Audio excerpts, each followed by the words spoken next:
I'm working on a sample application using Spring AI for implementing a bunch of utilities that I like to use. For example, using a tweet generator, I can create my initial tweet, and then I can ask AI to generate in a more engaging tweet or something like that. And also we can specify how many tweets variations we want to generate.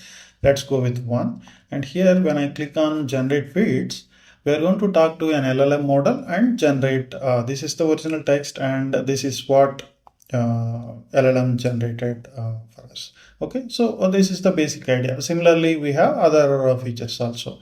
But here right now, what I am using behind the scenes is I am using Spring AI with Docker model runner. If you are not familiar with Docker model runner, most likely you might be aware that you can use openai or Claude, anthropic models or things like that.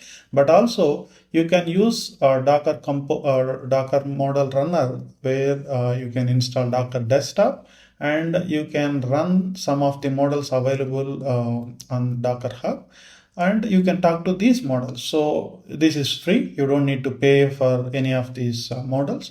So for local development, this is very convenient.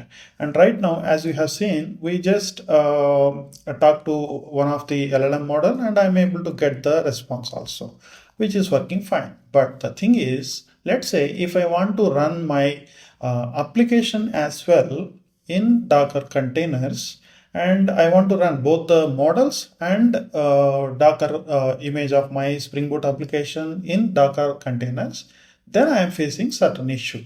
And it is kind of a difficult to debug because my application is running in Docker container, not from my IDE to simply put a breakpoint. So I kind of faced a little bit challenge. That's when I realized and used IntelliJ's remote debugging feature, and then I'm able to figure out the issue. In this video, I'm going to explain how you can use this IntelliJ's remote debugging feature and you can put a breakpoint and debug through the code. So let's see how I did it. So here the thing is, by default in my Spring Boot application.properties file, I configured openai properties pointing to my locally running Docker model runner. Here this is the default URL for talking to Docker model runner, and this is the AI model that I am using currently. Here I have these environment variables so that if I want to change them, I can set these environment variables pointing to a different addresses and it should work fine. Okay, so if I want to talk to openai, actual openai APIs, there is a profile properties file, application-openai properties, where the base URL is actual the default api.openai.com and all the other properties. So I have the facility to switch between Docker model runner or talking to the OpenAI API as well. Okay, and one thing to note is, while talking to Docker model runner, you don't need to provide any API key. So simply I am using this underscore. It doesn't matter. Okay, fine. Now, how I am planning to run both the application and LLM models in Docker containers is Docker Compose provides the capability to run the AI models as part of Docker Compose now. So here you can see, in addition to services, there is a top level element called models, and right now I am using this Qwen3 model, this variation. Okay, and in addition to configuring our own service, you can bind which models you want to use, and also you can specify what is the model URL or what is the model name to certain environment variables. For example, in this case, if I say Docker Compose up, it is going to start the Postgres, it is going to start the Qwen3 model, and it is going to start the AI Buddy application also. And the interesting thing is, it is going to take the endpoint URL of this Qwen3 model and put that in this environment variable. Similarly, it is going to take this AI model name and put that in an environment variable called AI model name. So that is why we use these placeholders, environment variables. If these values are available, it's going to use these properties, otherwise it's going to use these defaults. Okay, now we can simply run our application. from Docker Compose up using this compose.yaml file, and everything should work fine.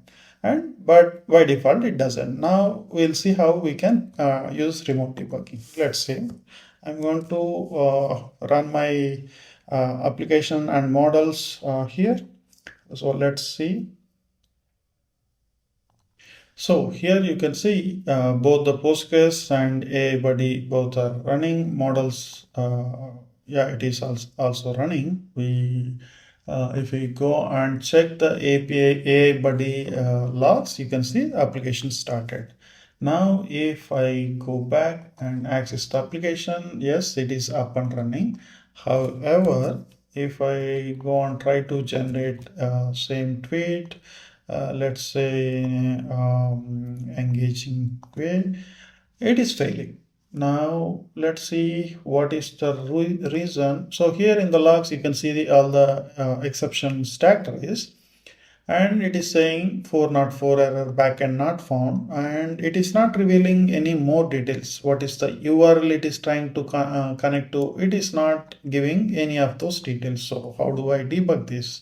So here if I check the exception stack trace, and here I can find there is this openai chart model where it is calling the some endpoint and it is failing there. So here openai API, let's say we want to debug through this class, and this is where 214, this is where it is making the call. So here it is failing. Okay, we'd like to debug here, but the problem is right now we are not running the application from IDE. We are running the application separately in Docker container. And then how do we debug this? So this is where the remote debugging comes into picture.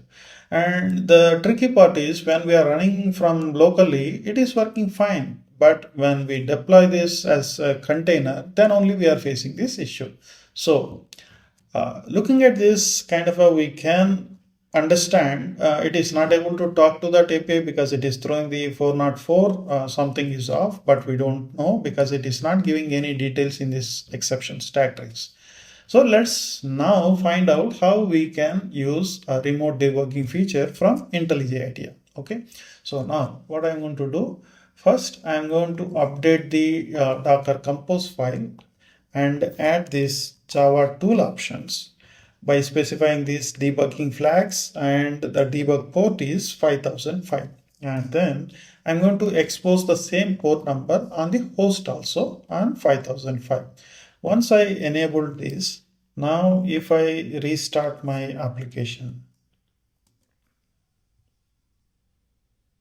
it is going to remove the existing container, and with this updated configuration it is going to start the both containers. And now once they are successfully started, now let's see how from IntelliJ we can establish the remote debugging and then put a breakpoint and debug the issue. So here I'm going to create a new edit configuration, and here there is an option called remote JVM debug, and if you click it you can just give a name, body something, and you can choose which is the module class path, and here you can specify the path, address also. Right now it is the same, correct? So apply and let's debug. So now it is connected to that remote debugging port. Now let's go ahead, and here we put a breakpoint here, and let's try to invoke the same functionality. Let me just resubmit the same. You see, we got the breakpoint here. Though we are not running the application itself from our IDE, we are running the application from Docker containers. But still, by enabling this debug plug, adding this debugging options, we are able to debug the remotely running application. Now here, let's understand. So there is this, if you take a look at this completion path, the value is /v1/chart completions. Okay. And if we take a look at the REST client configuration here, and let me check builder. Here base URL is model runner dot docker dot internal slash engines slash v1. So both the base URL also contains slash v1, and a completion path also contains slash v1. So that is where things are going wrong. So we should either remove here or we should remove it here. But these are the this is the default path that works for OpenAI. OpenAI's completion path is slash v1 slash chat completions. And the default OpenAI base URL doesn't contain that slash v1. So that's why the defaults are working fine. But when we use this Docker model runner, especially running both the containers in Docker, that's when we are getting this issue. So what we can do or how we can fix it, some way we need to explicitly configure to remove this repeated v1 slash v1 thing. So how we can do that?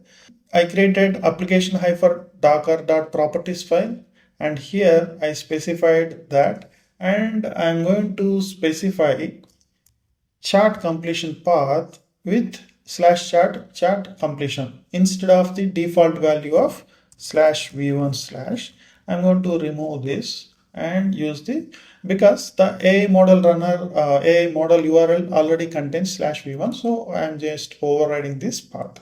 Okay, now after that, here we are already enabling this Docker profile so that it is going to automatically load the properties from Docker to override the defaults.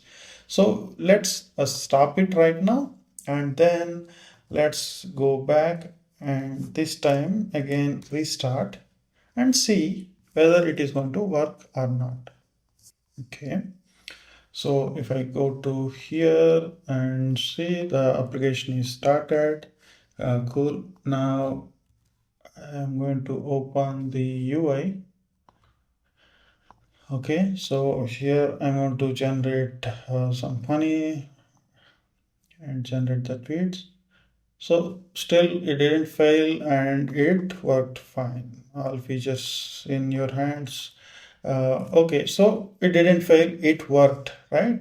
So the whole point is, if you are running your application externally, like in a Docker container, and you want to debug from your IntelliJ IDEA, this is how you can do this.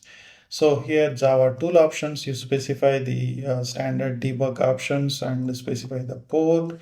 And from here, if you go to edit configurations, there is this remote JVM debug, and once you select, you provide the command line arguments for remote JVM, and you will be able to debug. Okay, this is imagine like you have seen the error, right? It doesn't give any clue what is wrong, and locally it is working fine. So there is very difficulty in tracing what exactly is going wrong unless we remotely connect to it and be able to see what is the URL it is giving, and it is we can identify the slash v1 is repeating in both the base URL and chat completions. So I hope you learned a few things. Maybe you might also want to use Docker model runner for learning purpose for your Spring AI based application. And also probably you want to debug any of your Springboot application, for that matter, any Java application, and want to debug from your IntelliJ IDEA. And now you know that how to do it. Okay, I hope this video is helpful. Thanks for watching. Bye bye.